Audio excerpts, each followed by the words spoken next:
भारत में assistant professor बनने के लिए जो सिलेक्शन प्रोसीजर होता है वो क्या होता है। हम सेंट्रल यूनिवर्सिटीज में असिस्टेंट प्रोफेसर कैसे बन सकते हैं, हम स्टेट यूनिवर्सिटीज में असिस्टेंट प्रोफेसर कैसे बन सकते हैं, और थर्ड भी कैटेगरी है कि हम जो हमारे गवर्नमेंट कॉलेजेस होते हैं उनमें असिस्टेंट प्रोफेसर कैसे बन सकते हैं।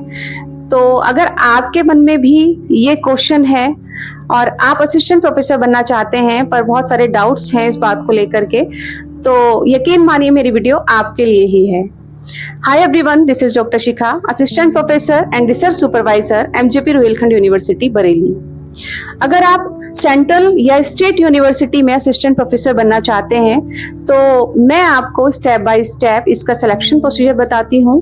देखिए, सबसे पहले तो अगर आपका पीजी यानी कि आपने जो जिस भी सब्जेक्ट से आप असिस्टेंट प्रोफेसर बनना चाहते हैं उस सब्जेक्ट से आपने पीजी में 55% मार्क्स गेन किए हैं और साथ ही आपका उस सब्जेक्ट से नेट क्लियर हो जाता है तो आप असिस्टेंट प्रोफेसर बनने की एलिजिबिलिटी रखते हैं। सेंट्रल या स्टेट यूनिवर्सिटीज में जो डिफरेंट सब्जेक्ट्स होते हैं उन सब्जेक्ट की जो वैकेंट सीट होती हैं, इन वैकेंट सीट को फिल करने के लिए सेंट्रल या स्टेट यूनिवर्सिटी डायरेक्ट भर्ती निकालती है, यानी कि डायरेक्ट रिक्रूटमेंट निकालती है।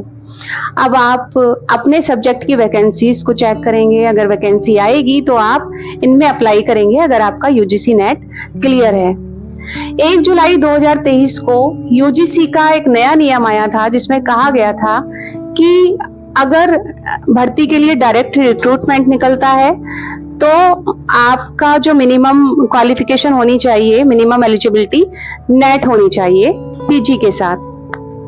तो अगर आपका यूजीसी नेट क्लियर है, आपने कंसर्न सब्जेक्ट से यूजीसी नेट क्लियर किया हुआ है, तो आप इन वैकेंसीज में अप्लाई करने के लिए एलिजिबल हो जाते हैं। तो जितने भी हायर एजुकेशन इंस्टीट्यूशंस होती हैं, यूनिवर्सिटीज होती हैं, सभी में जो यूजीसी रेगुलेशंस हैं उनको फॉलो किया जाता है।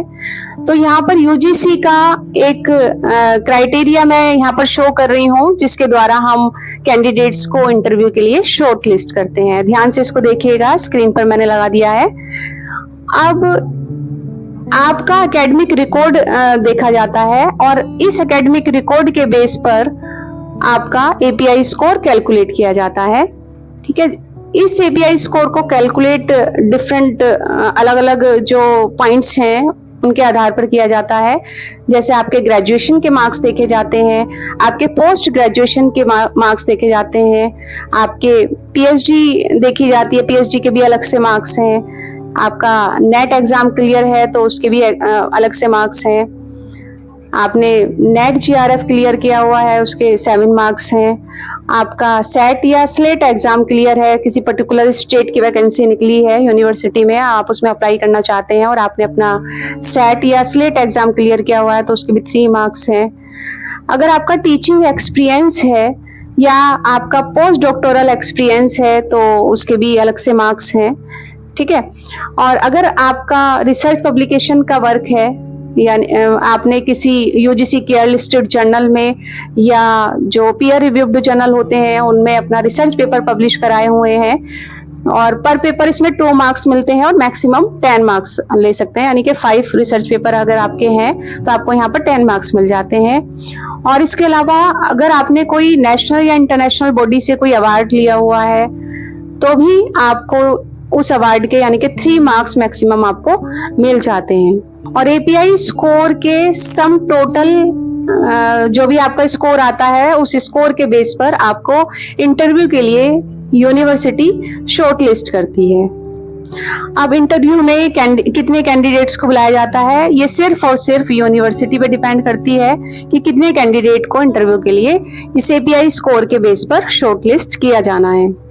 अब एक इम्पोर्टेंट बात मैं यहाँ पर आपको ये बताने वाली हूँ कि अगर आपका यूजीसी नेट क्लियर है तो आप निकलने वाली वैकेंसी के लिए अप्लाई तो कर सकते हैं, पर यहाँ देखिए जो पॉइंट नंबर 4 है इसको ध्यान से देखिए। पीएचडी के यहाँ पर यूनिवर्सिटी में जब एपीआई स्कोर कैलकुलेट होता है तब 30 मार्क्स दिए जाते हैं। तो इट मीन्स अगर जो भी पीएचडी होल्डर्स होते हैं उनके 30 मार्क्स इंक्रीज हो जाते हैं। तो इसीलिए बहुत जरूरी होता है कि अगर आप यूनिवर्सिटी में असिस्टेंट प्रोफेसर बनना चाहते हैं तो आपका पीएचडी कंप्लीट होना चाहिए, आप पीएचडी होल्डर होने चाहिए, क्योंकि पीएचडी कंप्लीट होने के बाद में आपके बहुत ज्यादा चांस असिस्टेंट प्रोफेसर बनने के बन जाते हैं। यानी मैंने ऐसा देखा है कि कुछ यूनिवर्सिटी में जो कैंडिडेट हैं उनका सिलेक्शन सिर्फ और सिर्फ नेट के बेस पर भी हुआ है और उन्होंने अपनी पीएचडी को बाद में कंप्लीट किया है, क्योंकि पीएचडी से हमारा जो प्रोफेशनल ग्रोथ है वो होती है, हमारे जो प्रमोशंस हैं आगे वो होते हैं, और हम रिसर्च सुपरवाइजर भी आफ्टर पीएचडी ही बनते हैं। तो उन्होंने सिलेक्शन लेने के बाद में अपनी पीएचडी कंप्लीट की है। तो आपका जो एकेडमिक रिकॉर्ड है उसको 60 to 70% वेटेज दिया जा रहा है, ठीक है। और इसके अलावा 30% वेटेज आपका जो इंटरव्यू होगा उसकी परफॉर्मेंस पर बेस होगा, ठीक है। तो बहुत जरूरी है, आपको इंटरव्यू की भी बहुत अच्छी प्रिपरेशन करनी है और इसके साथ साथ आपका एकेडमिक रिकॉर्ड तो बहुत अच्छा होना ही चाहिए।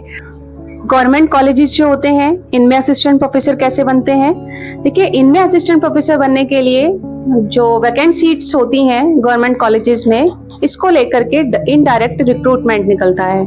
देखिए, यूनिवर्सिटी की जहां मैंने बात की थी वहां पर डायरेक्ट रिक्रूटमेंट निकाला था इन्होंने, और जो गवर्नमेंट कॉलेजेस होते हैं इनमें भर्ती को लेकर के इनडायरेक्ट रिक्रूटमेंट निकलता है। देखिए, जो भी वैकेंट सीट्स होती हैं गवर्नमेंट कॉलेजेस में, तो उनका अध्याचन कमीशन जाता है, पब्लिक सर्विस कमीशन या हायर एजुकेशन कमीशन, ठीक है। हर अपनी एजुकेशनल बॉडी ने, हर स्टेट की एजुकेशनल बॉडी ने अपने कमीशन बनाए हुए हैं। पब्लिक सर्विस कमीशन भी हो सकता है या फिर हायर एजुकेशन कमीशन भी हो सकता है। तो इन दोनों को ही अथॉरिटी होती है कि जो उस स्टेट के जो गवर्नमेंट कॉलेजेस हैं, इन कॉलेजेस में जो वैकेंसीज हैं इनको फिल करने के लिए एडवर्टाइजमेंट जो निकलता है वो इन्हीं पीएससी या HESC के द्वारा निकलता है। एडवर्टाइजमेंट निकलता है इन वैकेंसीज को लेकर। अगर आपके सब्जेक्ट की वैकेंसी निकली है तो आप इनको फिल करते हैं, और उसके बाद में क्या होता है, उसके बाद आपका एग्जाम होता है और एग्जाम के स्कोर के बेस पर आपको इंटरव्यू के लिए शॉर्ट लिस्ट किया जाता है। अगर आप इंटरव्यू में अच्छा परफॉर्मेंस देते हैं तो आपका सिलेक्शन हो जाता है। अगर मेरी वीडियो थोड़ी भी इंफॉर्मेटिव लगी हो तो मेरी वीडियो को लाइक, शेयर और कमेंट कर दें, और साथ ही अपना फीडबैक कमेंट सेक्शन में लिख करके जरूर बताइएगा।